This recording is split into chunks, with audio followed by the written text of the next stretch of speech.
South ఇండియాలోనే అతి తక్కువ ధరలకి రత్నాలనందించే ఏకైక సంస్థ 6JVR. టెస్లా ఈ పేరు చెప్పగానే గుర్తొచ్చేది ఎలాన్ మస్క్. ఎలాన్ మస్క్ అంటే ఇప్పుడు మోస్ట్ పవర్ఫుల్ బిజినెస్ పర్సనాలిటీ. ఎందుకంటే ప్రపంచంలోనే అత్యంత శక్తివంతమైనటువంటి అమెరికా అధ్యక్షుడికి అత్యంత సన్నిహితుడు Elon Musk.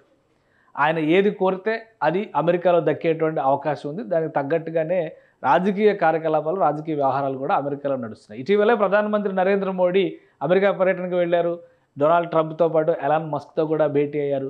Elon Musk, Donald Trump ఇద్దరు చేసినటువంటి విజ్ఞప్తి ఒకటే, ఇండియా వేస్తున్నటువంటి ట్యాక్సెస్, ప్రధానంగా సెస్ల రూపంలో కానీ ట్యాక్సెస్ రూపంలో కానీ వేస్తున్నటువంటి భారీ వడ్డింపుల పైన చర్యలు తీసుకోకపోతే అమెరికా కూడా కఠిన చర్యలు తీసుకుంటుంది అనేటువంటి ఒక సున్నితమైనటువంటి హెచ్చరిక చేశారు. ఆ క్రమంలోనే అమెరికా ఎలక్షన్ ఫండ్ అని రిలీజ్ చేస్తున్నటువంటి ఫండ్ని కూడా డొనాల్డ్ ట్రంప్ క్యాన్సిల్ చేశారు. ఇప్పుడు ఒక ఆసక్తికరమైనటువంటి అంశం బయటకు వస్తుంది. అతి త్వరలోనే భారత ప్రభుత్వం ఈవీ వెహికల్స్ మీద, ఎలక్ట్రిక్ వెహికల్స్ పైన పెద్ద ఎత్తున దిగుమతి సుంకాలను తగ్గించబోతోంది అనేటువంటి సమాచారం ఉంది. ఈ నేపథ్యంలో ఎలాన్ మస్క్ ఇండియాలో అడుగు పెట్టబోతున్నారు. తన చిరకాల కోరిక టెస్లా కారుని ఇండియాలో మ్యానుఫ్యాక్చరింగ్ చేయబోతున్నారు అనేది దీని సారాంశం. ఇప్పుడు దేశంలో ఉన్నటువంటి పరిస్థితుల బట్టి చూస్తే ఎక్కడ ఎలాన్ మస్క్ తన ప్లాంట్ పెట్టేటువంటి అవకాశం ఉంది. దీనిపైన ఒక ఆసక్తికరమైనటువంటి చర్చ జరుగుతుంది. సోషల్ మీడియాలో నుంచి వస్తున్నటువంటి ఇన్ఫర్మేషనే కాదు, కొన్ని ప్రభుత్వ వర్గాల నుంచి అందుతున్నటువంటి సమాచారం ప్రకారం చూస్తే కూడా కొత్తగా రాబోయేటువంటి ప్లాంట్ని తమ రాష్ట్రంలో పెట్టాలనేటువంటి పోటీ దేశంలో పెరుగుతోంది. ఈ పోటీలో ఆంధ్రప్రదేశ్ కూడా ముందున్నట్టుగా సమాచారం. ఎందుకంటే టెస్లా ఎప్పటి నుంచో కూడా ఒక ప్రణాళికని సిద్ధం చేసుకునేటువంటి ప్రయత్నాలు చేస్తుంది. ఇండియాలో కార్ ప్రొడక్షన్ మ్యానుఫ్యాక్చరింగ్ యూనిట్ పెట్టాలి, అలా పెడితే కనుక ప్రొడక్షన్ కాస్ట్ చాలా వరకు తగ్గుతుందనేటువంటి ఆలోచనతో ఉంది. కానీ ఈ దిగుమతి సుంకాల విషయంలోనే పొసగని పరిస్థితి ఉంది. లోకల్ ఇండస్ట్రీని, మేక్ ఇన్ ఇండియా అనేటువంటి కాన్సెప్ట్ని పరిరక్షించేటువంటి క్రమంలో కేంద్ర ప్రభుత్వం దిగుమతికి సంబంధించి, ఎలక్ట్రిక్ వెహికల్స్కి సంబంధించి 100-110% వరకు కూడా కొన్ని వాటిపైన 100 నుంచి 110% వరకు కూడా దిగుమతి సుంకాలని వసూలు చేస్తుంది. ఈ క్రమంలోనే టెస్లా అధినేత ఎలాన్ మస్క్ అనేక సందర్భాల్లో భారత్ పట్ల తన అసంతృప్తిని వ్యక్తం చేశారు.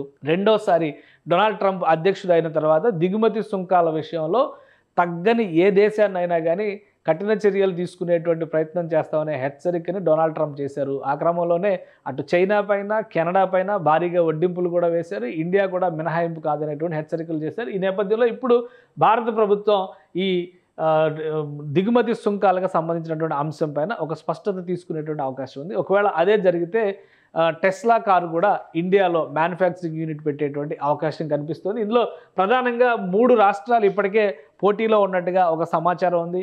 ఆ సమాచారం ప్రకారం చూస్తే కనుక ఆబ్వియస్లీ రేస్లో గుజరాత్ ఫస్ట్ కనిపిస్తుంది. గుజరాత్లో ఈ ప్లాంట్ పెట్టాలనేటువంటి ప్రతిపాదన ఒకటి కనిపిస్తుంది. రెండోది చూస్తే కనుక మహారాష్ట్ర కూడా టెస్లా ప్లాంట్ని తమ రాష్ట్రంలో పెట్టాలనేటువంటి ప్రయత్నాలు చేస్తుంది. ఇక 3వ ప్లేస్లో 2 రాష్ట్రాలు పోటీ పడుతున్నట్టుగా తెలుస్తుంది. ఈ 3వ ప్లేస్లో ఉన్నటువంటి మనకు సంబంధించిన ప్రధానమైనటువంటి రాష్ట్రం ఆంధ్రప్రదేశ్ ఇప్పటికే ఈ ఒక భారీ పరిశ్రమను తీసుకొచ్చేటువంటి ప్రయత్నాల్లో ఆంధ్రప్రదేశ్ ఉంది. అలానే ఆంధ్రప్రదేశ్ తర్వాత తమిళనాడు కూడా ఈ టెస్లా పరిశ్రమను రప్పించేటువంటి ప్రయత్నం చేస్తుంది. ఎందుకంటే ఇప్పటికే తమిళనాడులో హ్యుండాయ్ లాంటి పెద్ద ప్లాంట్లు ఉన్నటువంటి నేపథ్యంలో తమిళనాడు కూడా తమ రాష్ట్రంలో టెస్లాని తీసుకొచ్చేటువంటి ప్రయత్నాలు చేస్తున్నట్టుగా ఒక సమాచారం ఉంది. సో ఈ రేస్లో ఎవరు ముందు ఉంటారు? కొత్తగా వస్తున్నటువంటి రాష్ట్రాలు అంటే తెలంగాణ కావచ్చు, కర్ణాటక కావచ్చు, పశ్చిమ బెంగాల్ కావచ్చు. పశ్చిమ బెంగాల్ని ఈ పోటీలో కొంతవరకు మినహాయింపునిచ్చినా కానీ తెలంగాణ, కర్ణాటక లాంటి రాష్ట్రాలు కూడా ఆసక్తి చూపించేటువంటి అంశం ఇది. కానీ ఇప్పటికే దీనికి సంబంధించి టెస్లా ప్రతినిధులతో చర్చలు జరిపేందుకు ఏపీ సర్కారు ఒక ప్రణాళికను సిద్ధం చేసుకుంటున్నట్టుగా ఒక సమాచారం ఉంది. ఎందుకంటే ఆంధ్రప్రదేశ్లో ఉన్నటువంటి సుదీర్ఘమైనటువంటి కోస్టల్ బెల్ట్ ఒక అడ్వాంటేజ్ అవుతుంది. ఆంధ్రప్రదేశ్ తూర్పు తీరంలో ఉన్నటువంటి నేపథ్యంలో ఇటు సైడ్ కనుక టెస్లా ప్లాంట్ పెడితే ఆగ్నేయ ఆసియా దేశాలకు సరఫరా చేయాలన్నా కానీ కన్వీనియన్స్ ఉంటుందనేది ఒక ప్రధానమైనటువంటి ఎజెండా అయ్యేటువంటి ఛాన్సెస్ ఉన్నాయి. ఈ అంశంపైనే ఫోకస్ చేయాలని చెప్పని ఏపీలో ఉన్నటువంటి ప్రభుత్వ విభాగాలకు చెందినటువంటి అధికారులకి సూచనలు వెళ్ళినట్టుగా తెలుస్తుంది. ఒక సమగ్ర ప్రణాళికను సిద్ధం చేసుకోవడం ద్వారా ఎటువంటి రాయితీలు ఇవ్వచ్చు. ఎందుకంటే ఇప్పటికే ఆంధ్రప్రదేశ్ ఇండస్ట్రియల్ పాలసీని అనౌన్స్ చేసింది. రాష్ట్రంలో ప్రత్యేకంగా పెట్టుబడులను ఆకర్షించేందుకు గత 5 ఏళ్లుగా జరిగినటువంటి నష్టాన్ని భర్తీ చేసుకునేందుకు కేంద్ర ప్రభుత్వ సహకారంతో పెద్ద పరిశ్రమల్ని రాష్ట్రానికి తీసుకొచ్చేటువంటి ప్రయత్నాలు పెద్ద ఎత్తున చేస్తున్నటువంటి నేపథ్యంలో టెస్లా కనుక ఏపీకి వస్తాయి. ఇప్పటికే ఏపీలో 2 ప్రధానమైనటువంటి కార్ల పరిశ్రమలు ఉన్నాయి. ఒకటి ఇసూజీ శ్రీ సిటీ దగ్గరలో ఉన్నటువంటిది, మరొకటి కియా మోటార్స్ అనంతపురం జిల్లాలో పనిచేస్తున్నటువంటి ప్లాంట్. సో ఈ రెండింటిని ఒక ప్రధానమైనటువంటి ఆకర్షణగా అన్నీ కలిసి వస్తే గతంలో వోక్స్ వ్యాగన్ కూడా విశాఖ తీరంలో వచ్చి ఉండేది, కానీ అది వివిధ కారణాలతో వెనక్కిపోయినటువంటి పరిస్థితి ఉంది. కాబట్టి 3వ కార్ల ప్లాంట్ని ఏపీలోకి తీసుకురావాలనేటువంటి విషయంలో ఏపీ సీఎం చంద్రబాబు నాయుడు కృతనిశ్చయంతో ఉన్నట్టుగా తెలుస్తుంది.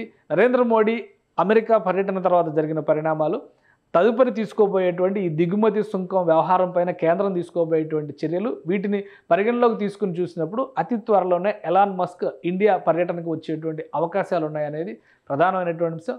ఆ సందర్భంలో ప్లాంట్ పెట్టడానికి అనువైనటువంటి ప్రాంతాలను కూడా పరిశీలించేటువంటి ఛాన్సెస్ ఉన్నాయి. కాబట్టి ఈ షార్ట్ లిస్టెడ్ స్టేట్స్లో ఏపీ కూడా ఉంది అనేది తాజా సమాచారం. ఏపీ ఎటువంటి రాయితీలు ఇవ్వబోతుంది, ఎటువంటి ఆఫర్లు ఇవ్వబోతుంది, అలానే తనకున్నటువంటి సుదీర్ఘమైనటువంటి తీర ప్రాంతాన్ని ఒక అడ్వాంటేజ్గా ఏ విధంగా ప్రొజెక్ట్ చేయబోతుంది అనేటువంటి అంశాలపైన ఆధారపడే టెస్లా రావడం అనేటువంటి విషయం కూడా తేలుతుంది. అలానే కేంద్ర ప్రభుత్వాన్ని కూడా ఈ విషయంలో ఒత్తిడి చేయడం ద్వారా ఏపీకి సహకరించాలని కోరేటువంటి అవకాశాలు కూడా కనిపిస్తున్నాయి. ఒకవేళ టెస్లా లాంటి బ్రాండ్ ఏపీలో అడుగు పెడితే కనుక ఏపీ ఇమేజ్ ఇండస్ట్రియల్ సెక్టార్లో అమాంతం పెరిగేటువంటి అవకాశం ఉంటుంది.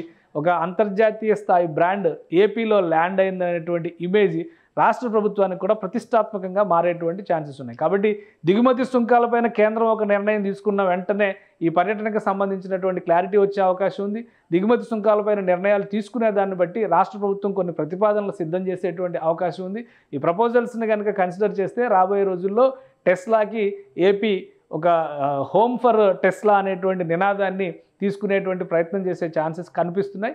తీర ప్రాంతంలో కనుక ఇది ఏర్పాటైతే అది మరింత అడ్వాంటేజ్ అవుతుందనేటువంటి విషయాన్ని పదే పదే రాష్ట్రానికి చెందినటువంటి అధికారులు చెబుతున్నారు. కాబట్టి ఈ ప్రొజెక్షన్స్ ఎలా తయారు చేస్తారు, కొత్త పాలసీస్ ప్రకారం ఎటువంటి రాయితీలు రాష్ట్ర ప్రభుత్వం ఇవ్వడానికి అవకాశం ఉంది, కేంద్ర ప్రభుత్వం ఎంతవరకు సహకరిస్తుంది, ఈ 3 అంశాలపైన ఆధారపడే టెస్లా రాక ఉంటుందని అంచనా వేయొచ్చు. సుమన్ టీవీలో మీ పర్సనల్ అండ్ బిజినెస్ ప్రమోషన్స్ కోసం కింది నెంబర్కి కాంటాక్ట్ చేయండి.